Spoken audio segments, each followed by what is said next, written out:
नमस्कार दोस्तों, आप सभी का स्वागत है हमारे YouTube channel Shrikarni eMitra and banking Ramgarh. तो आज हम बात करेंगे खाद्य सुरक्षा योजना का जो अभी आवेदन शुरू हुआ है 26 जनवरी 2025 से, यानी कि कल ही इसका आवेदन शुरू हुआ है। तो इसका हम ऑफलाइन फॉर्म किस प्रकार से भरेंगे, तो आप वीडियो पर शुरू से लेकर अंतिम तक बने रहिए ताकि आपको संपूर्ण जानकारी एक अच्छी प्रकार से प्राप्त हो एवं फॉर्म को फिलअप करने में आपको किसी भी प्रकार की किसी भी समस्या का सामना ना करना पड़े।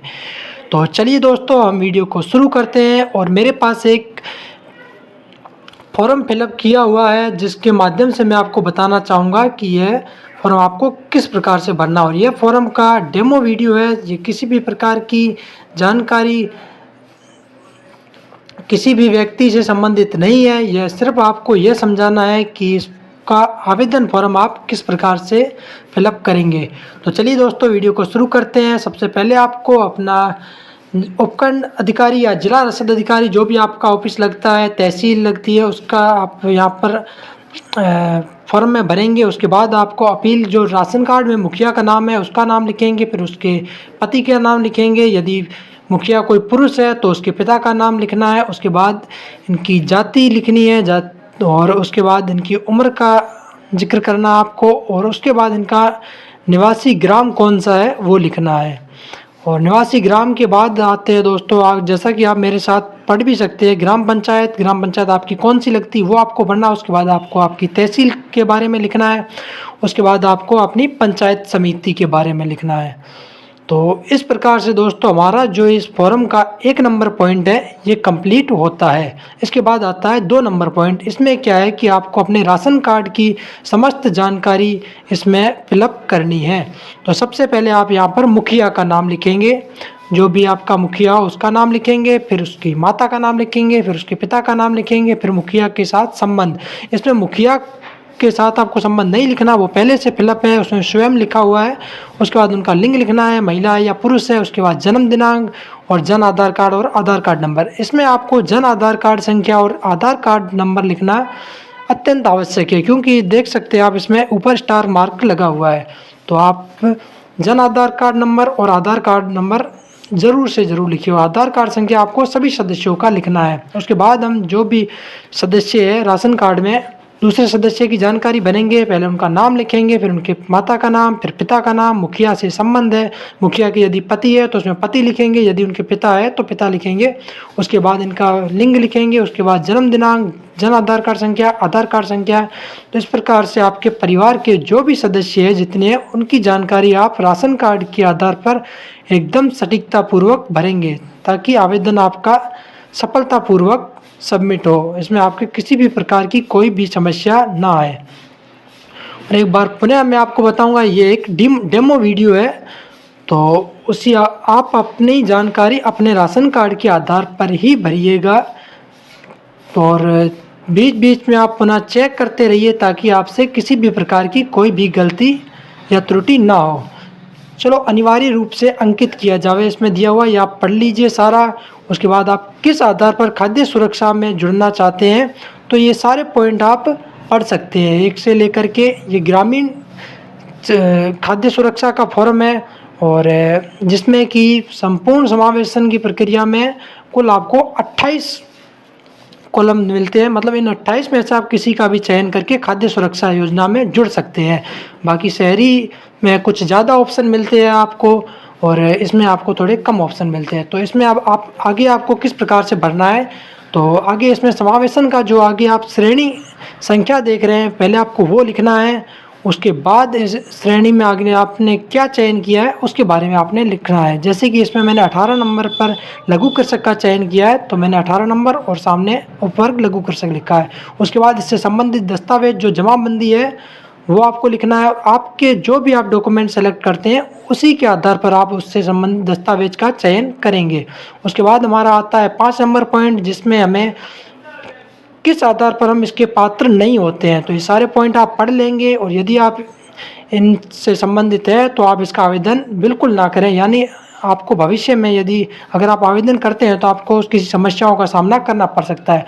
तो पहला नंबर पॉइंट आता है ऐसे परिवार जिसका कोई भी एक सदस्य आयकर दाता है। यदि कोई आयकर दाता आपके परिवार में है तो आप खाद्य सुरक्षा योजना का आवेदन नहीं कर सकते। उसके बाद 2 नंबर पॉइंट है यदि आपके परिवार से कोई सरकारी कर्मचारी है या फिर उसकी वार्षिक आय 1 लाख रुपए से अधिक है तो भी आप इसका आवेदन नहीं कर सकते। तीसरे नंबर पॉइंट पर आता है कि आपके परिवार में किसी के पास यदि 4 पहिया वाहन है और इसमें आपको ट्रैक्टर इंक्लूड नहीं है, उसके अलावा यदि किसी के पास 4 पहिया वाहन है तो भी आप इसका आवेदन नहीं कर सकते। उसके बाद आता है आपका 4 नंबर पॉइंट ऐसे परिवार जिसके सभी सदस्यों के स्वामित्व में कुल कृषि भूमि का लघु कृषक हेतु निर्धारित सीमा से अधिक है। यानी कि किसी किसान के पास यदि अधिक मात्रा में कृषि भूमि है तो भी आप इसका आवेदन नहीं कर सकते हो। 5वां नंबर पॉइंट आप जैसा कि पढ़ सकते हैं कि ऐसे परिवार जिसके सभी सदस्यों की जो कुल वार्षिक आय है वो अगर 1 लाख रुपए से अधिक हो तो भी आप इसका आवेदन नहीं कर सकते। उसके बाद आपका 6 नंबर पॉइंट आता है कि जिनका ग्रामीण क्षेत्र में 2000 वर्ग फीट से अधिक अगर स्वयं का पक्का मकान बना हुआ है तो भी आप इसका आवेदन नहीं कर सकते। तो इन सभी 6 पॉइंटों को आप अच्छे से पढ़ लेंगे और इनमें से अगर यदि आप पर कोई पॉइंट लागू होता है तो आप इसका आवेदन बिल्कुल ना करें। उसके बाद ये जो भी पॉइंट है ये सभी पर समान रूप से लागू होते हैं। उसके बाद आपको पुनः अपना जन आधार कार्ड नंबर डालना है। जन आधार कार्ड नंबर के बाद आपको अपना पता लिखना है, जो आपके राशन कार्ड में भी लिखा होगा, आपके आधार कार्ड में लिखा होगा, जो भी पता वही आपको लिखना है।